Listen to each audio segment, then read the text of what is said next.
Je suis partie en Alsace, à Mulhouse exactement, dans ma ville d'origine, et je suis allée voir le musée de l'impression sur étoffe, et je vous emmène avec moi voir ce magnifique musée.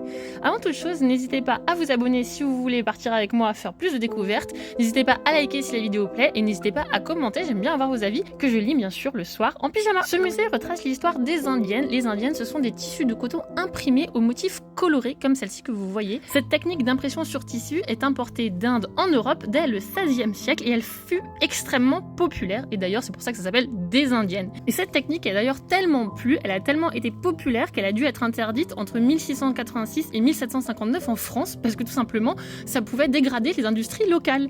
Mais malgré cela, ces étoffes sont restées du coup vraiment en circulation grâce à la contrebande.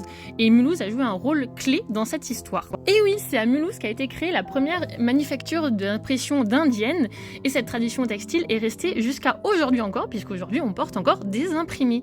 Le musée abrite de nombreux trésors, des motifs anciens, des machines d'époque, comme vous voyez ici, avec des cylindres qu'on avait en cuivre et en bois à l'époque, et aussi des impressions, notamment qui ont servi pour la haute couture, par exemple dans les carrés Hermès. Et chaque pièce raconte bien sûr une histoire et un héritage, c'est pour ça que j'ai adoré voir ce musée.